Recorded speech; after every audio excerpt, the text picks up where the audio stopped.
Everybody always says, if you tried your best, that's all that matters. The best is all you can do. If you tried your best, it doesn't matter what happens. It doesn't matter if you lose if you tried your best. Most people have heard that before. But there is a secret to the universe that most don't know. If you actually try your best, you can't lose.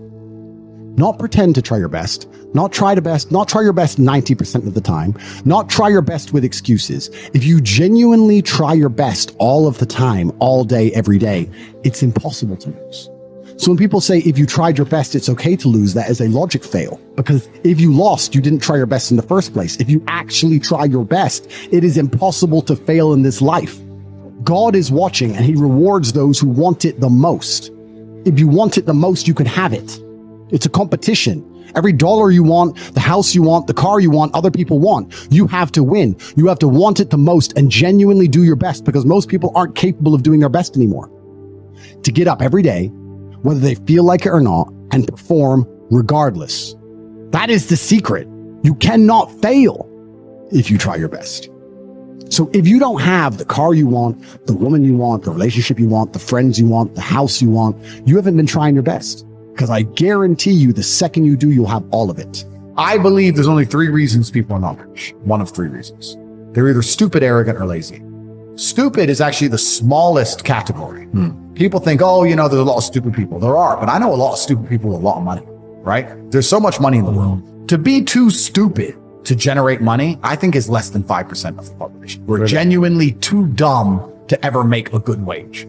Then you have arrogant and lazy, and these are the 2 most common. Lazy because people just, oh, you know, but I need time to myself. Oh, you know, but it's the evening. Or, you know, it's hyper competitive. There are people who do not need times to themselves. There's an Indian in Islam, or there's a guy in Islamabad who'll do your job online for $3 an hour and he doesn't sleep. You're going to lose, right? So if you're going to be lazy in any regard, you have to understand there are people like me who are billionaires who work 18 hours a day. When I finish this, I get into my car, I open my laptop, and I work on my way to my desk. I work all night till the day I go. When I go to sleep, I close my laptop and I'm asleep in a minute. I work. That's all I do. Lazy is a big problem because people go, oh, but I just want to relax. If you just want to relax, that's fine. But you're competing against people who just don't want to relax. You're going to lose.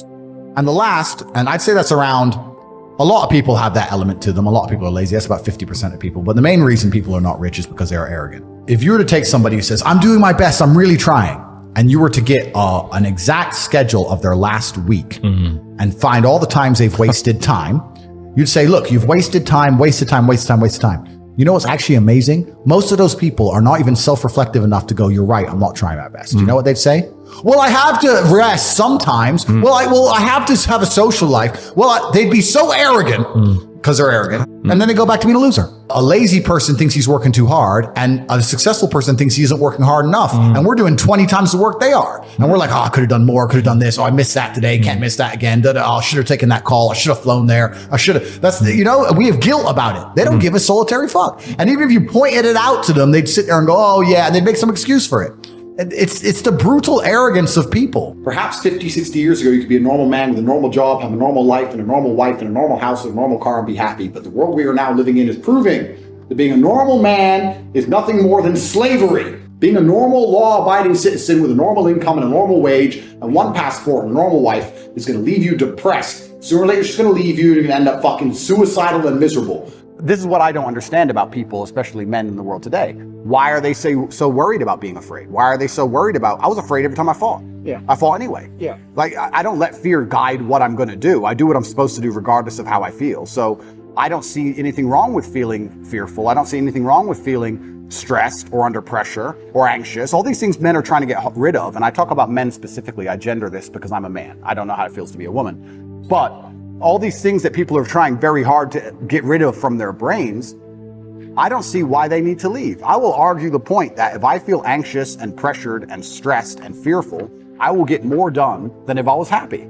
I think if I was happy, I'd just be hedonistic and just wasting my time. I think that you get a whole bunch done with these negative connotations and negative emotions. And I think that life is suffering and pain and you're here to go through it. And the sooner you get used to the taste, the more successful you're going to be. I have no interest in trying to change the flavor, my friend. The flavor of life is pain, and I will eat all of it. And it doesn't matter if they put me back in jail or not. I'm not sitting there going, how can I be happy in jail? I will sit in jail and say, yes, this sucks. It's supposed to suck. Yes, I'm not enjoying this. Yes, I'm anxious and paranoid. And yes, that guy might stab me. And yes, I can't sleep and I miss my family. And this is what's supposed to happen to me. And this is how I become the best man I can possibly be. And I'm going to succeed regardless. So if you're not the person who's waking up every day going, how do I improve my existence? Then nobody is. Nobody on the planet is considering improving your one spin on Earth. No one else cares. Nobody else cares. So if you don't care, then you're fucked. So you need to wake up and care. And it's amazing to me, like you're saying, how did I find my mentors? I just tried a bunch of them. Like when I had no money, I would try very hard I'd listen to lots of different people, or I'd try different things. And I wasn't scared to invest in myself, because I understand that, look, if he's taking time out of his life, then I need to reward him for it financially. And I tried very hard, and I listened, and I paid attention, and I was never lazy.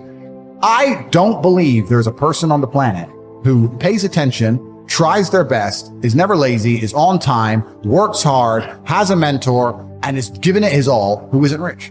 I don't believe it. I think that if you do all those things, you're rich. And if you don't have any money, you're missing one of those key elements. Now, you can fool yourself and you can fool everyone else and you can pretend you're doing them. But if you're truly honest with yourself, am I finding people who are trying to teach me what I want to know? And am I trying my best? And the answer is fucking no every time. For you to become rich and successful is going to require pain and suffering. And you have to understand exactly what your dream life is to make the pain and suffering worthwhile. Think about it. Have you ever been to the gym and seen a person in fantastic physical condition? They're strong, they're ripped, they're large. And you say to them, how did you get so big and strong? And they say, I don't know. Oops, it kind of just happened. Or have you ever found a really rich man or a very successful man and said, how did you become rich and successful? And he goes, I don't know, bro. I just woke up one day and it kind of happened and now I'm living my dream life. No, there is a very detailed plan and roadmap. For you to become strong, you must eat a certain way. You must train a certain way. For you to become rich, you must earn money a certain way. You must understand exactly how you're going to make money, whether you're going to be a public-facing figure like me or a man of the shadows with millions of dollars. Unknown, but extremely powerful. You have to design your dream life. What house are you going to live in? Who's your woman going to be? Is she blonde? Is she brunette? What car are you going to drive? Have you even gone on the internet and spec'd your car?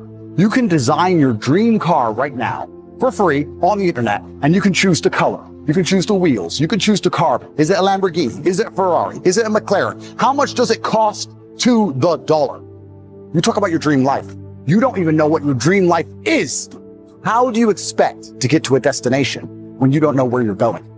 The last thing I am is a hater. If you make a bunch of money and you pull up next to me in a Lambo, I'm going to be the guy who shakes your hand and says, gee, boom, you escaped the matrix. Congratulations. Welcome to the free world.